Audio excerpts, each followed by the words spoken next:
नमस्कार, popular superfast news में आपका स्वागत है। मैं हूं आपके साथ सिद्धि। आइए बात करते हैं आज की ताजा खबरों पर।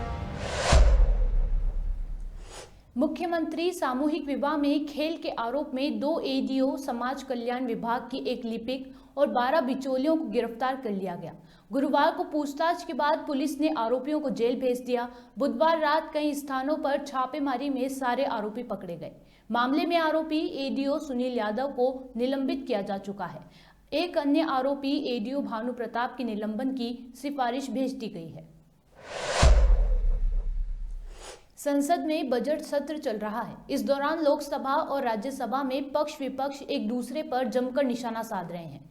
इसी बीच राज्यसभा में नेता प्रतिपक्ष मल्लिकार्जुन खड़गे ने प्राण प्रतिष्ठा के वक्त गर्भगृह में मोहन भागवत के होने पर बीजेपी पर निशाना साधा है।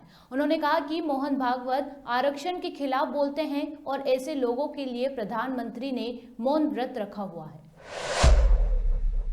मैं देखा वो राम मंदिर में जब प्रधानमंत्री जी पूजा कर रहे थे या प्रतिष्ठान कर रहे थे, तो उस वक्त आपके बाजू में कौन बैठे? मोहन भागवत, आरएसएस। वो भी साधु है, संत है, मुझे मालूम है, तो बैठे थे। उनका कहना है 2019 में 19 के चुनाव के बाद उन्होंने कहा कि SC ST OBC को दिए गए आरक्षण पर बहस होनी चाहिए, समीक्षा होनी चाहिए। क्या आप चाहते हैं ऐसे लोग आपके साथ बैठ के जब करते हैं? हाँ, और झारखंड में बोले थे, चलो, तो ये 2015 में उन्होंने ऐसी ही बयान दिया, फिर भारी विरोध के बाद वो पलट गए। प्रधानमंत्री जी ने इस पर एक भी शब्द नहीं बोला, उन्होंने मौन व्रत रखा, जैसा कि 11 दिन मौन व्रत उन्होंने राम लीला की स्थापना करते वक्त उन्होंने की थी। वही बात यहाँ पर भी है। All India Muslim personal law board ने ज्ञानवापी व्यास जी मामले में बड़ा बयान दिया है। दिल्ली में जमीयत उलेमा ए हिंद कार्यालय में AIMPLB के नेताओं ने कहा कि वाराणसी कोर्ट ने व्यास जी तहखाने केस में जो फैसला दिया है वो सही नहीं है। इसमें दूसरे पक्ष की बात भी सुनी जानी चाहिए थी। हिंदू मुस्लिम समाज के बीच इस तरह के मामलों के दरार पैदा करने की कोशिश की जा रही है। All India Muslim personal law board का यह बयान गैर जिम्मेदाराना है और स्पष्ट कर दे कि देश संविधान से चलेगा, शरीयत से नहीं।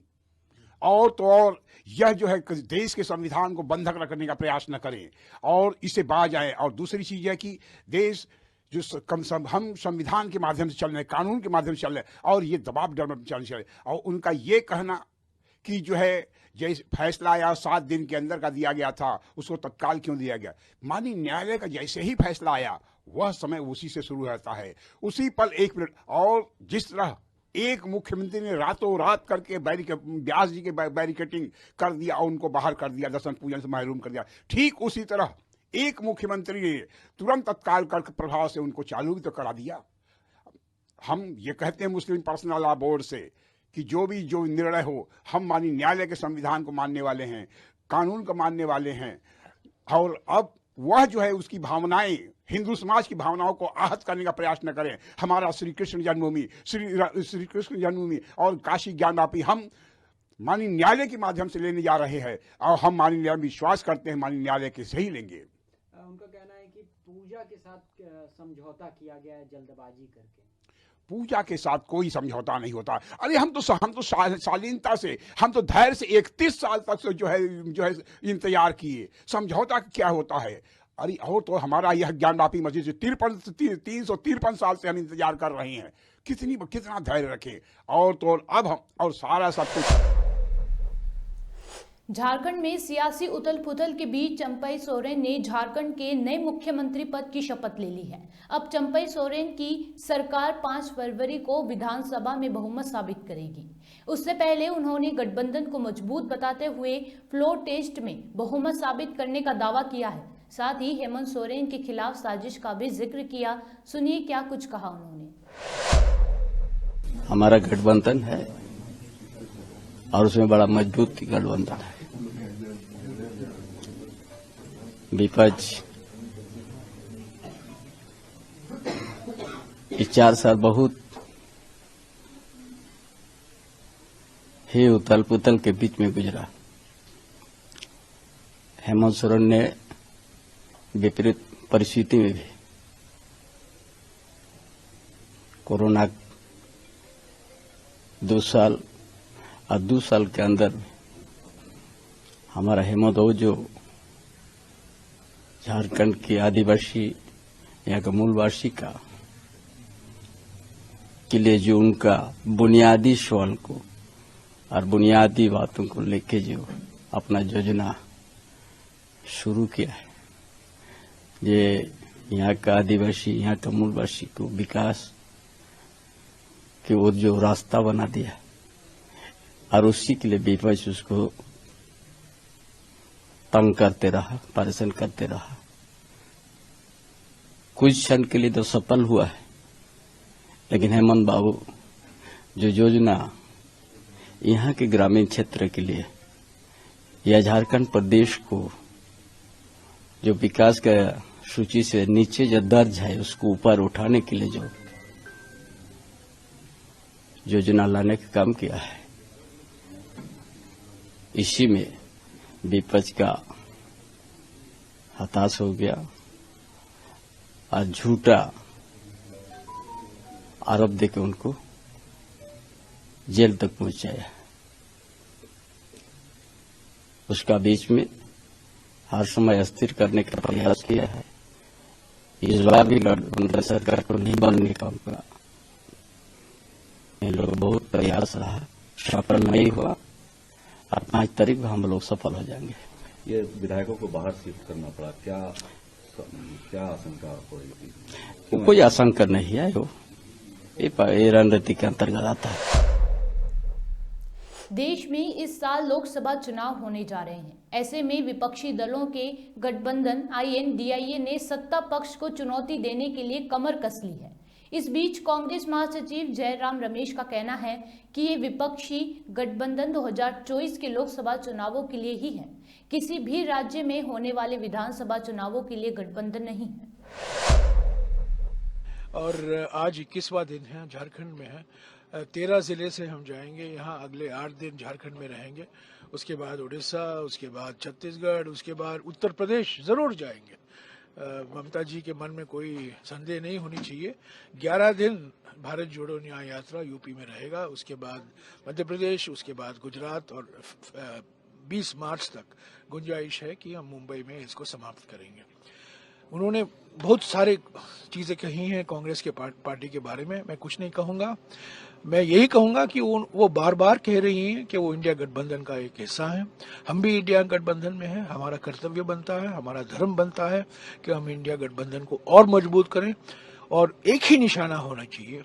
हम लोग बीजेपी के खिलाफ लड़ाई लड़ रहे हैं, RSS की विचारधारा को हराने में लगे हुए हैं। जो आपस मतभेद है राज्य के स्तर को, राजनीति को लेकर, उसको थोड़ा पीछे हटाकर हमें राष्ट्रीय नजरिया लेना है, क्योंकि इंडिया गठबंधन राष्ट्रीय स्तर के लिए है, लोकसभा चुनावों के लिए है, विधानसभा चुनाव के लिए नहीं है। सर, आप उन्हें शक है कि 40 से अधिक लोकसभा 40 से अधिक नहीं, वो बिल्कुल गलत है, वो बिल्कुल गलत है।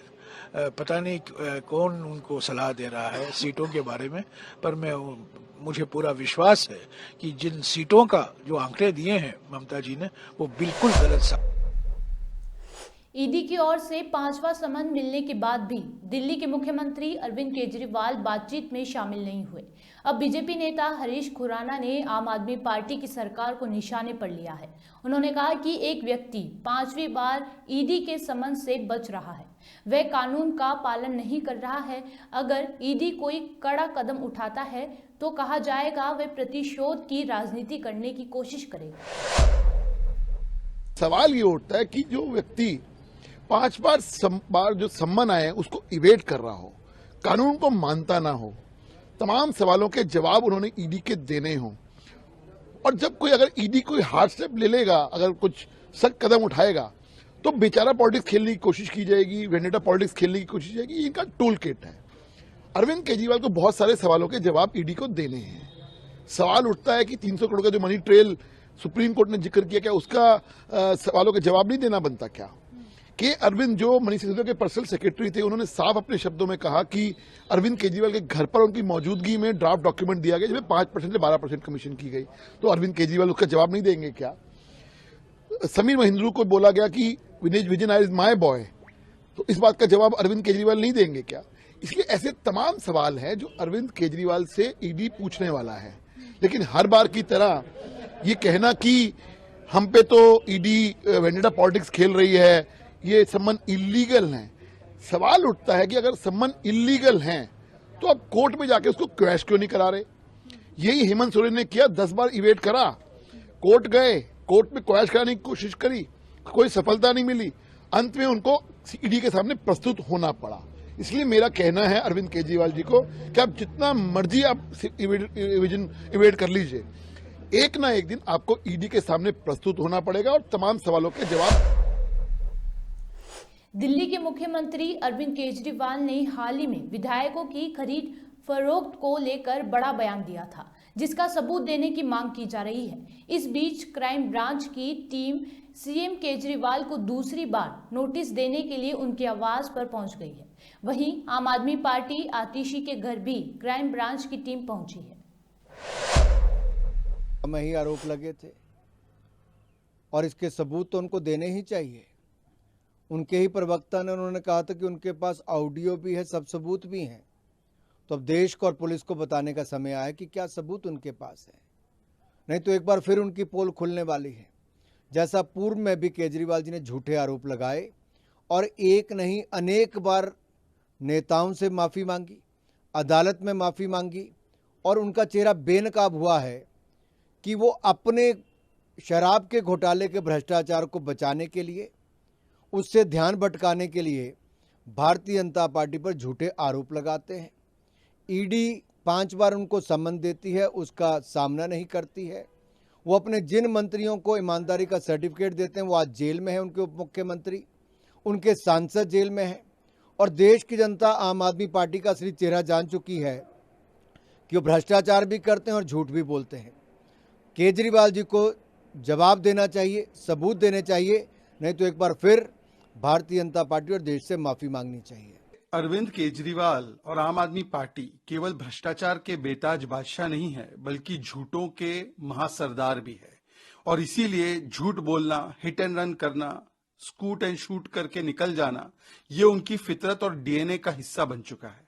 ये वही लोग हैं जो 1 साल पहले आरोप लगाते थे कि 800 करोड़ रुपए भारतीय जनता पार्टी ने जमा करके रखे हमारी पार्टी तोड़ने के लिए। हमारे पास ऑडियो टेप है, आज तक वो ऑडियो टेप आया नहीं है, किसी टीवी चैनल पर ब्रॉडकास्ट नहीं करते।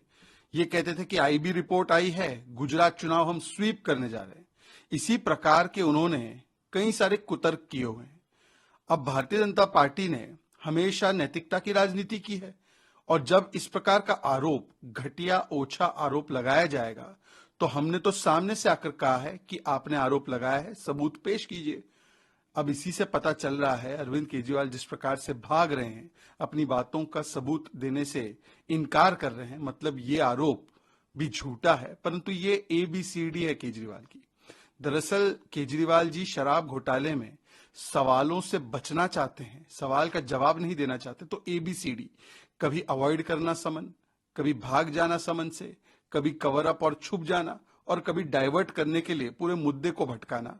ये डाइवर्जनरी टैक्टिक है। हम तो सवाल शराब घोटाले पर पूछते रहेंगे कि केजरीवाल जी बताइए कि शराब घोटाले में इतना बड़ा करप्शन आपने क्यों किया, और चाहे दारू हो, चाहे दवाई हो, मोहल्ला क्लिनिक में ऐसा कोई विभाग नहीं जिसको केजरीवाल ने। लाल सागर में हूती विद्रोहियों की वजह से हालात लगातार बिगड़ते जा रहे हैं। हूती विद्रोही लाल सागर से गुजरने वाले जहाजों पर लगातार अटैक कर रहे हैं। अमेरिका इन्हें रोकने की पूरी कोशिश कर रहा है। भारत की जरूरत का 30% क्रूड ऑयल इसी रास्ते से आता है, जबकि भारत अपने कुल पेट्रोलियम निर्यात का 50% इस रास्ते से भेजता है। ऐसे में भारत चिंता में है तो, लेकिन अभी तक लाल सागर के जहाजों के आवागमन के प्रभावित होने से देश की ऊर्जा सुरक्षा को लेकर कोई समस्या पैदा नहीं हुई है। केंद्रीय वित्त मंत्री निर्मला सीतारमण ने 1 फरवरी को देश का अंतरिम बजट पेश किया। इस बजट में भारत ने हर साल की तरह इस बार भी अपने पड़ोसी देशों को एड के रूप में कुछ धनराशि देने का प्रबंध किया है। इस बार भारत ने मालदीव की एड में 22% की कटौती की है। भारत इस बार मालदीव को 600 करोड़ रुपए देने को कहा है। इससे पहले 2023 से 2024 में ये राशि 770.9 करोड़ रुपए थी। उत्तर भारत में फिर ठंड में इजाफा हुआ है। कई जगहों पर पारा लुढ़क गया तो कहीं शीतलहर चल रही है। दिल्ली एनसीआर में भी कड़ाके की ठंड पड़ रही है। राजधानी में मौसम एक बार फिर करवट लेने वाला है। मौसम विभाग के अनुसार कल सुबह से ही बादलों के साथ कोहरा छाने वाला है। वहीं रात में हल्की बारिश होने का अनुमान है। सुपरफास्ट टॉप 10 न्यूज में आज के लिए सिर्फ इतना ही। देश और विदेश की तमाम बड़ी खबरों से जुड़े रहने के लिए देखते रहिए पॉपुलर टीवी। धन्यवाद।